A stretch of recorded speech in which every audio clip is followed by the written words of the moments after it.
na mi say yen kai ye bofo ye mrant breman sana da bone no aba betu ye nyina ye nim ye nyina ba Moesha Ignored na wo gina so ye ka embema hofefo no wo mo start BBL a ahyase na ye hwehwema Moesha Ignored ne bebi Ghana fo ani bebre a obi ahun se sa woton ye flat gra e wo so kotwi gu bebi na emu ye du na wotumi e de bo abrabo konkon Moesha antoto ne niema yemene yare a ye friend stroke a obechi wa nhwa nyame amwo a wontumi sori ndira wona so wo ya abayo 20 years kana se stroke to otumi be ye 60 years sa yare nbi na achi Moesha na when na sofo sofo e friend na kwabna Joshua wo be kan ye 2019 se nyakopon adane di a kire ne se eye Moesha Ignored esum ebedru no yare ebeto no nti nanka won hwehwe no na akwanche na se direction bi wo a wo mfa tutu akom no mompa ye no munje no emfirimu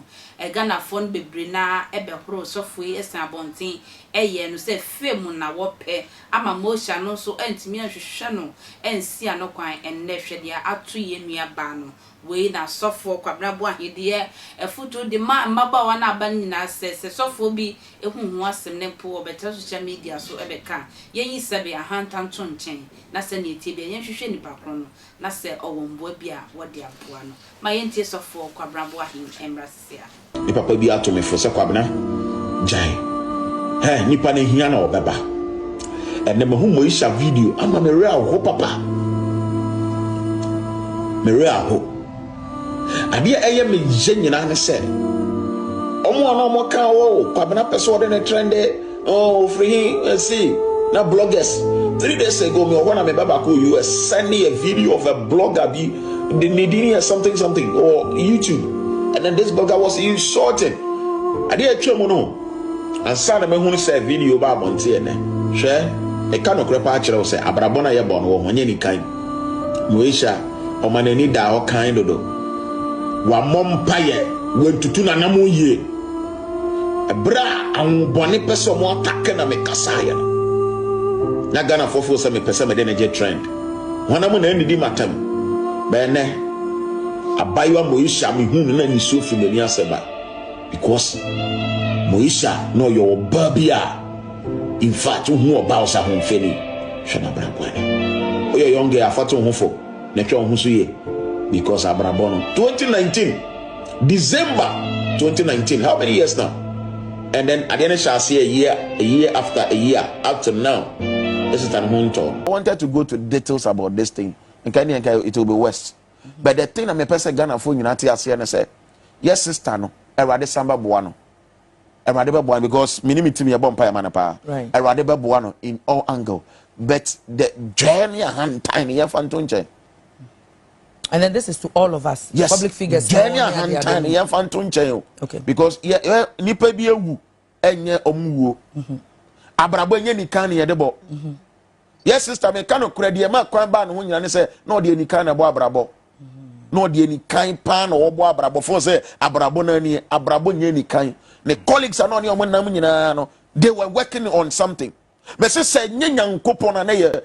bibisha nim pass you. Eti one na wudi nechi one na wo som no bonsam na mo ye kasa bonsam no o ye smart sin bibia of course bonsam ye smart hey na obi a oni na jana kasa nya ntokwa ma ya release na ba asase so oni ye na ti asase so oni ye na didi bom oni ye na koba bonsam ni nyonko na oni na koba no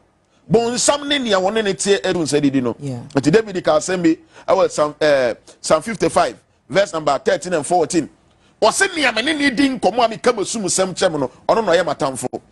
ono no ye matamfo ono opam ase me enti ye kasa kire mo a enye for your personal interest yo difo bi kasa kire enye for your personal interest eya na ahantan ni dwa ye mfanto wo okay no matter and na me kasa papa and na me kasa mkire obi say no matter how so was ko bi was kasa no matter how so hu ofe ye see obi and next Saturday and hu ofe say yes enti me sere yes sister no sambe awrade be mana honde be sina won sini na damu biom okay sina won sini na damu biom but this issue no ye ma ye mfa ne say a normal issue betumi atome ye difo betumi atome bible mu difo bi ande kama yanka ye be che ne yere ne maako bibia betumi esi but one of motin nchen na omodidi na tem no omo motin nchen na omekeka nsem a nsem fata no oma hwe mabara bo so ewie oma hwe mabara bo so ewie one a wodidi na tem no you are doing worse things and na me Ghana han ya categorizes things we the minor sin we the sin is sin boni bia ye boni yes sister no wafum kwa bebere so bia ni ese ekwa bada no ho ese ye wura ni mu nie but men tina baby men fa o microphone wo ye shuffle wo ye hwan wo ye celebrate hwan na wo criticize it because of we hu say ono na nasema ba wo de nyamba yo wo de na nyamba ye ntia teme dia meka wasem wo hu nyina ne say yes sister no osan beba nkwa mu biom be si na wo nsi ni dada mu but the people that are insulting left and right, saying all sorts of words, no. Minye Yesu Christo. Into munja isa. Engrofo bebree fi se enye nne na meka Moesha asam na enye nne na mehye ne ho nkom. Mehye Moesha nkom 2019 5 years ni se nkom bu me. E kan meka asofo a mo respect o mo ho nkom de ne bre me. Nkom connect me mpo ma no. Tie dia meka ne ye pa. Nte enya afei e na me mekwa kwotena TV so. Opportunity menya esenka me de can in somewhere ekoso Christianity ni mono na me ne koka Moesha asam dabi ya ma Christo suma ya time Ghana ha Moesha me share ne nkom 2019 no ananka omo bume omo fami ye bibi ananka omo ba mi anka lady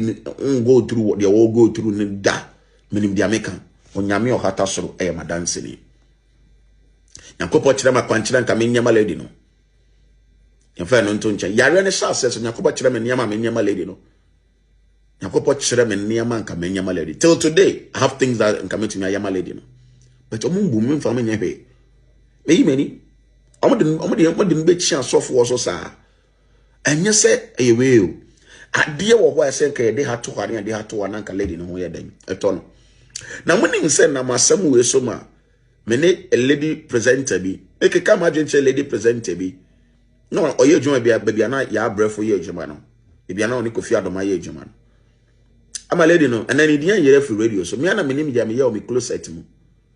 ya sometimes mu ade mu wo hwe but they bia dia me kan say dia me kan say no kre ebede di one day na ye we will be vindicated say enye sika ene ye pe wo bi nchen ya shen kombe bre including na say UK ntokwa yesi wo UK ntokwa yi asha wonkom da so da we Canada da so da me TikTok se am no ka say metumi posti de bia de make an say ade a wunji ndi no ana ade a nipa won respect na ade a wunji ndi no unya free nhwemo osofo won respect no unya hwemfri ni ngosirem mesra opa ani die ma wa wo sweme no me pa chawo tutu anamo ye na brabo spiritual ekwentu na meso makra